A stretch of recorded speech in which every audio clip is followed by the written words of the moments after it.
Jeg hedder Anders, og jeg har tømmerfirma i Odder.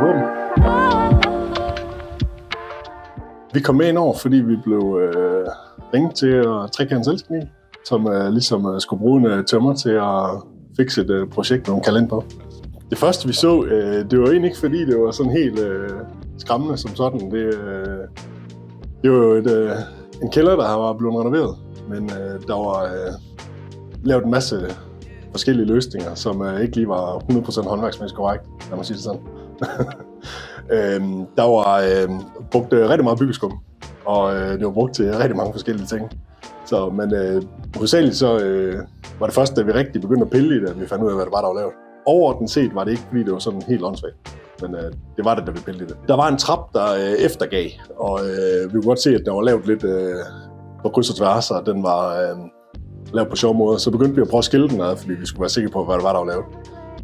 Der endte det med, at han havde lavet en hel trap i noget melamintræ og noget gips og en masse byggepladsskum. Der var hverken skruer eller der var ingenting i den.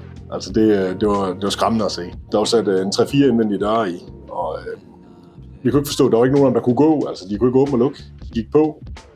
Så endte det med, at vi prøvede at pille alle dutterne ud, hvor der skulle være sat skruer i. Der var ingen skruer i noget af det. Vi pillede indfatninger af, og så endte det med, at alle karmene, de var fuldskummet fuldstændig op. Så de var begyndt at udvide sig og give sig. Så det var det, der gjorde til, at de ikke kunne åbne og lukke. Jamen, så han har sat et badeværelseselement op, som skulle forestille sig at stå på en gasbetonsøjle. Men den gasbetonsøjle, den havde han kom til at ødelægge, så der manglede et hjørne på den på 20 x 40 cm eller sådan noget. Og i stedet for ligesom lige at få muret det hjørne op igen, så fuldskummede han det op med byggeskum. Så der var en trap, han havde fikset, hvor inde i de huletrin, der nogle gange var, de var skummet op, og der stod brugte øldåser. Og der var en dør, han havde klodset op med en gammel strømpe, og ja, der var lidt skræmmende. Vi har jo måttet pille ned og demontere, hvad ellers der nu var til at starte på. Der lavede vi ligesom en aftale med bygherren om, at vi fjernede det mest gængse og prøvede på at komme i bund, så vi kunne se, hvad der var. Og det endte jo med, at vi fik fjernet næsten alt, altså indvendige døre og lister, og vi måtte sågar pille gulvet op også. Og, så vi har egentlig, det endte faktisk med, at vi fik ryddet det hele. Så fik vi bygget op på ny igen. Vi fik muren, han fik flødesprættel alle gulvene, fordi gulvene de var så skæve, at det var egentlig nystøbte gulv. Så fik vi lagt nye gulve, og vi fik sat nye indvendige døre i og sat nye lister på rundt omkring. Vi måtte sætte nyt gipsloft op, fordi at, han havde lavet nogle indbygningsspot, der ikke var plads til, som var skummet fast. Og det var faktisk alt, der blev lavet fra bunden igen.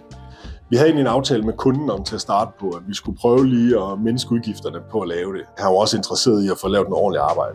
Vi skillede stille og roligt, og hver gang der havde vi fat på kunden og sige, nu har vi oplevet det her, og der ikke er i orden, og vi har oplevet det her, der ikke er i orden. Han var rigtig åben for hele tiden at få lavet tingene ordentligt, så det endte med, at vi faktisk gik helt i bund med det. Vi fik indkøbt noget nyt gulv til ham, hvad han gerne ville have, og vi havde sådan en kunde med hele tiden, altså hvad han havde lyst til at få lavet. Så vi havde en rigtig god dialog med kunden om de forskellige ting, og kom med forslag til, at tingene det blev bedre. Ikke? Jeg synes jo, det er vigtigt at vælge en håndværker med gode relationer, eller hvad man skal sige. Altså folk, der kender en, eller at man har fået fat på folk igennem noget positivt. Pas på med at vælge de forkerte håndværkere, men det er jo svært at se ud fra en håndværker, om det er en rigtig eller forkert håndværker. Jeg synes jo helt klart, at man skal vælge en håndværker, der har både gode anmeldelser, men også garantien bag sig, altså hvis der sker et eller andet. Vælg en håndværker med omhu.